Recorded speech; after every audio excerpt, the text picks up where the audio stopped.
15 अगस्त independence day. ये दिन हर भारतीय के लिए बहुत ही अहम होता है।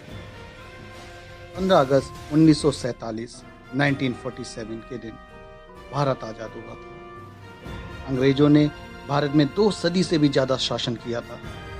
15 अगस्त का दिन भारत के इतिहास के लिए सबसे महत्वपूर्ण दिनों में से एक है। ये दिन खुशियों के साथ साथ उन लोगों को याद करने का भी दिन है जिन्होंने भारत माँ की रक्षा के लिए अपनी जान न्यौछावर की थी। दोस्तों बता दें, स्वतंत्रता के लिए पहला संघर्ष 1857 में हुआ था, जिसे प्रसिद्ध सिपाही विद्रोह या 1857 का भारतीय विद्रोह कहा जाता है, जिसका नेतृत्व मंगल पांडे ने किया था। झांसी की रानी लक्ष्मीबाई, बहादुर शाह जफर, तात्या टोपे और नाना साहिब भी शामिल थे, जिन्होंने साल 1857 में ब्रिटिश सैनिकों के खिलाफ विरोध का नेतृत्व किया था और वहीं से शुरुआत हुई थी स्वतंत्रता की लड़ाई।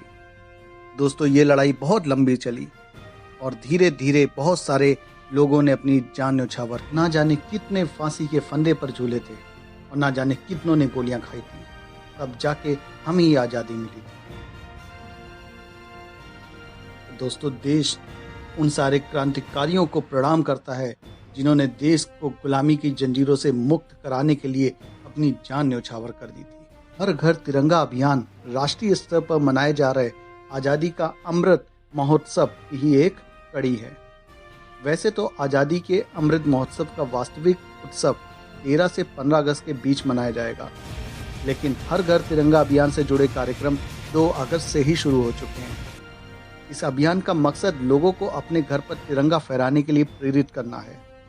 इस अभियान के द्वारा लोगों को ये अपील की गई है कि वो अपने अपने घरों पर तिरंगा को फहराएं। इससे लोगों में देशभक्ति की भावना जागेगी और तिरंगे को लेकर उनमें और समझ आएगी। इस बार भारत आज़ादी की 75वीं सालगिरह मनाने जा रहा है।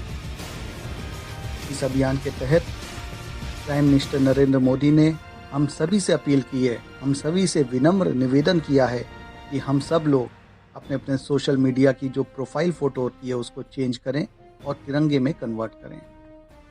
इसके अतिरिक्त एजुकेशन सेक्टर में भी हर घर तिरंगा से जुड़ी चित्रकला प्रतियोगिता, क्विज और बहुत सारे कॉम्पिटिशन्स आयोजित कर रहे हैं। उनका मकसद इस तरह भारतीयों में देशभक्ति की भावना का संचार करना है। लेकिन दोस्तों तिरंगा फहराने से पहले हमें कुछ बातों का ध्यान रखना पड़ेगा। जो भी फ्लैग कोड ऑफ इंडिया है, उनके जो भी नियम हैं, कानून हैं, रूल्स हैं, उनको फॉलो करना पड़ेगा। अब इनके रूल्स क्या हैं दोस्तों, मैं वो आपके साथ शेयर करता हूँ।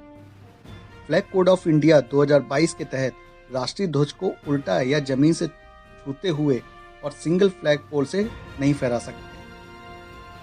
इस कड़ी में ये भी ध्यान रखना है कि तिरंगे की सुरक्षा में ऐसे कोई भी कदम नहीं उठाए जाएं जो तिरंगे को क्षतिग्रस्त कर दें। इसके अलावा तिरंगे को शरीर पर लपेटा नहीं जा सकता है। तिरंगे को रुमाल के रूप में भी इस्तेमाल नहीं कर सकते हैं, यानी रुमाल पर तिरंगा को नहीं छाप सकते हैं और ना ही किसी अन्य पोशाक के रूप में इसे इस्तेमाल किया जा सकता है।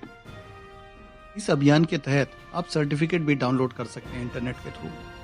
सर्टिफिकेट डाउनलोड करने के लिए मैं आपको स्टेप्स बता देता हूँ। नंबर 1, सबसे पहले आप हरघरतिरंगा.com की ऑफिशियल वेबसाइट पे जाइए। नंबर 2, वहाँ पे आप अपनी प्रोफाइल फ़ोटो का चयन कीजिए। नंबर 3, जो भी आपकी जानकारी वहाँ पे मेंशन करनी हो, लाइक आपको नेम डालना पड़ेगा, वो सारी चीज़ें वहाँ पे मेंशन कर दीजिए। नंबर 4, आप अपने घर की लोकेशन भी वहाँ पे मेंशन कीजिएगा। नंबर 5, वेबसाइट पर तिरंगा अटैच कीजिए। नंबर 6, अपनी लोकेशन की जानकारी पूरी तरीके से जब अपलोड हो जाएगा उसके बाद आप वहाँ से सर्टिफिकेट डाउनलोड कर सकते हैं।